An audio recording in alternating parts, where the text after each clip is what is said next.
कभी आपने उस क्षण को महसूस किया है जब आपकी आत्मा एक रहस्य के सामने खामोश खड़ी हो जाती है, जब शब्द कम पड़ जाते हैं और केवल एक ध्वनि गूंजती है, ओम। यह कोई साधारण ध्वनि नहीं, ये ब्रह्मांड की पहली सांस है, परम तत्व की पहली पुकार है। और इस ओम की वास्तविकता को यदि आप धरती पर देखना चाहते हैं तो आपको जाना होगा एक ऐसे स्थान पर जहां शिव स्वयं ओम बनकर प्रकट होते हैं, और वह स्थान है ओमकारेश्वर ज्योतिर्लिंग। ओमकारेश्वर एक हिंदू मंदिर है। ये कोई सामान्य मंदिर नहीं है, यह एक जीवंत अनुभव है जो इस जगत और परब्रह्म के बीच एक अदृश्य पुल है। ये मध्य प्रदेश के खंडवा जिले में स्थित है। ये नर्मदा नदी के बीच मंधाता या शिवपुरी नामक द्वीप पर स्थित है। ये भगवान शिव के 12 ज्योतिर्लिंगों में से एक है। सदियों पहले भील जनजाति ने इस जगह पर लोगों की बस्तियां बसाई और अब यह जगह अपनी भव्यता और इतिहास से प्रसिद्ध है। अद्भुत बात यह है कि यह द्वीप स्वयं ओम के आकार का है। ऐसा लगता है जैसे ब्रह्मांड की चेतना यहाँ आकार ले चुकी हो। प्राचीन काल में भारतवर्ष के पवित्र इक्ष्वाकु वंश में एक अत्यंत तेजस्वी और धर्मनिष्ठ राजा जन्मे, जिनका नाम था राजा मंधाता। वे न केवल एक पराक्रमी सम्राट थे जिन्होंने अनेक युद्धों में विजय प्राप्त कर विशाल साम्राज्य की स्थापना की, बल्कि एक गहन आध्यात्मिक साधक भी थे जिनका जीवन धर्म, करुणा और सत्य के आदर्शों से प्रेरित था। उनकी प्रजा उन्हें ईश्वर तुल्य मानती थी क्योंकि वे न्यायप्रिय, दयालु और भक्ति भाव से ओतप्रोत राजा थे। परंतु समय का चक्र अनंत रहस्यों से भरा होता है। एक दिन उनके राज्य में भीषण अकाल पड़ गया। बादल रूठ गए, नदियां सूखने लगीं, खेत बंजर हो गए और धरती की छाती फटने जैसी प्रतीत होने लगी। प्रजा त्राही त्राही करने लगी, लोग भूख से व्याकुल होकर रोने लगे। यह सब देखकर राजा मंधाता का हृदय व्यथित हो उठा। उन्हें लगा कि यह आपदा केवल प्राकृतिक नहीं बल्कि आध्यात्मिक परीक्षा है। राजा ने राज सिंहासन त्याग दिया, रथ और साज सज्जा छोड़ दी और एक साधारण वेश में मध्य प्रदेश की पवित्र नर्मदा नदी के तट पर आकर तपस्या में लीन हो गए। उन्होंने घने वन में एकांत स्थान चुना और वर्षों तक गहन ध्यान, मंत्र जाप और शिव का स्मरण करते हुए साधना की। यह तपस्या इतनी प्रबल, इतनी शुद्ध और एकाग्र थी कि उसकी ऊर्जा स्वर्ग लोक तक पहुंच गई। देवताओं में चर्चा होने लगी कि यह कौन सा मनुष्य है जो स्वयं को इस प्रकार तप की ज्वाला में झोंक चुका है।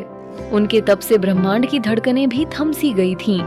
आखिरकार भगवान शिव प्रकट हुए और मंधाता से प्रसन्न होकर बोले, हे धर्मात्मा, तुम्हारी तपस्या ने मेरे हृदय को स्पर्श किया है।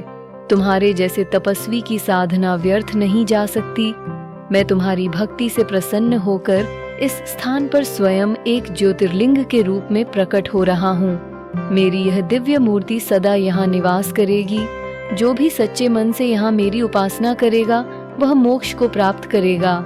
इस प्रकार भगवान शिव ने नर्मदा तट पर ओंकारेश्वर ज्योतिर्लिंग के रूप में प्रकट होकर उस पवित्र भूमि को अनंत काल के लिए तप, भक्ति और मुक्ति का केंद्र बना दिया।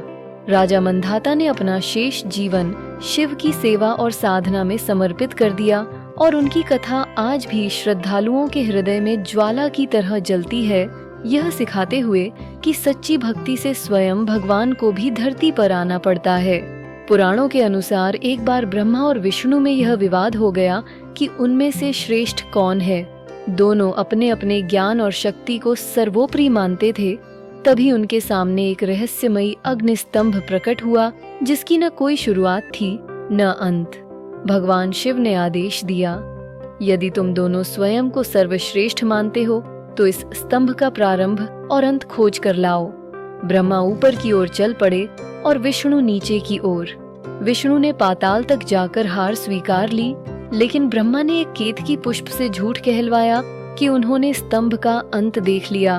भगवान शिव सत्य के रक्षक हैं और यह छल वे सहन न कर सके।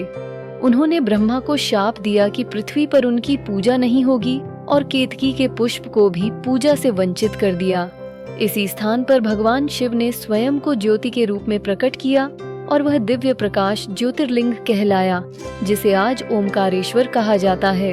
यह कथा सिखाती है कि अहंकार और असत्य का अंत विनाश होता है जबकि सच्ची विनम्रता और भक्ति ही शिव की कृपा प्राप्त करती है। ओंकारेश्वर धाम की एक अद्वितीय विशेषता यह है कि यहाँ भगवान शिव के 2 स्वरूपों की पूजा होती है।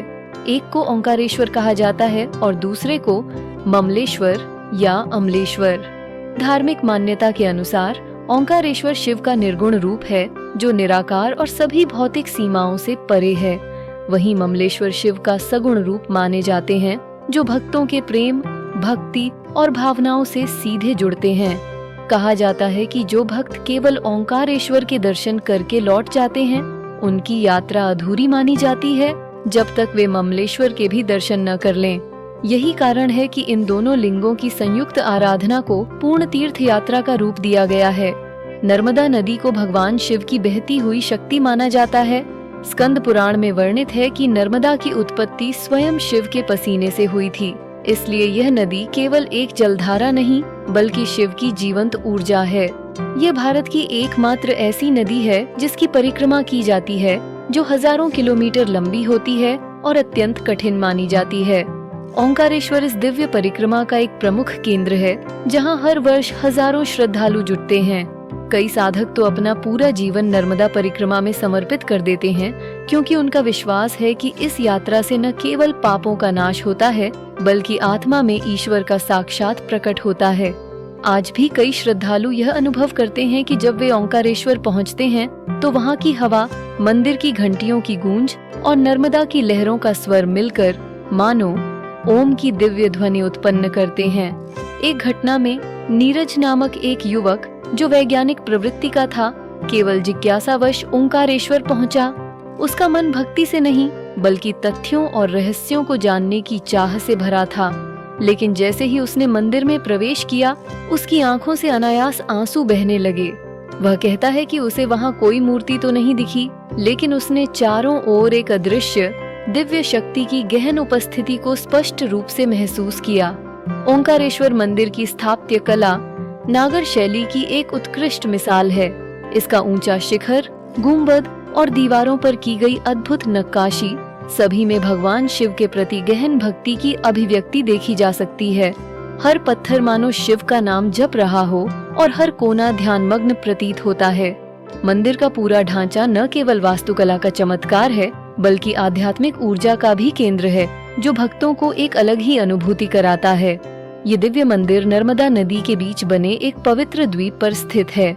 वहां तक पहुंचने के लिए श्रद्धालु या तो एक सुंदर झूला पुल पार करते हैं या फिर शांत और पवित्र नर्मदा में नाव द्वारा यात्रा करते हैं।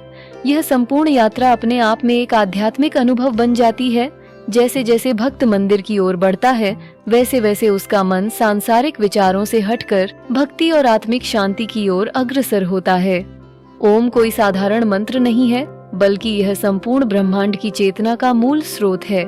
प्राचीन ऋषियों ने कहा है कि जब सृष्टि में कुछ भी अस्तित्व में नहीं था, तब केवल ओम की ध्वनि व्याप्त थी। यह ध्वनि ही ब्रह्म का बीज है, वही ऊर्जा जिससे सारा जगत उत्पन्न हुआ। ओंकारेश्वर मंदिर को इसी पवित्र ओम ध्वनि का स्थूल भौतिक रूप माना जाता है।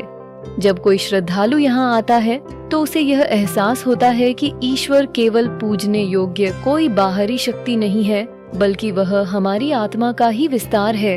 वह हर कण में, हर श्वास में विद्यमान है। ओंकारेश्वर की यात्रा केवल एक धार्मिक परंपरा या तीर्थ यात्रा नहीं है, बल्कि यह आत्मा की उस गूढ़ यात्रा का प्रतीक है जहां मनुष्य अपने भीतर के शिव से साक्षात्कार करता है। इस पवित्र धाम में आकर केवल शरीर मंदिर में नहीं झुकता, बल्कि मन भी विनम्र होता है, अहंकार स्वतः टूटता है और आत्मा पहली बार अपनी सच्ची पहचान की झलक पाने लगती है। यदि कभी जीवन में दिशा खो जाए, मन अशांत हो जाए या आत्मा मार्ग से भटक जाए, तो एक बार ओंकारेश्वर की ओर अवश्य रुख कीजिए। नर्मदा की शांत लहरों में, मंदिर की गूंजती घंटियों में और शिव शिखर की ऊंचाई में वह मौन उत्तर छिपा है जिसकी तलाश हर आत्मा को होती है। शिव को शब्दों में समझना कठिन हो सकता है, पर ओंकारेश्वर में उन्हें अनुभव करना सहज और स्वाभाविक है। ओम नमः शिवाय, यही मंत्र ओंकारेश्वर की आत्मा है और शायद आपकी भी। राधे राधे।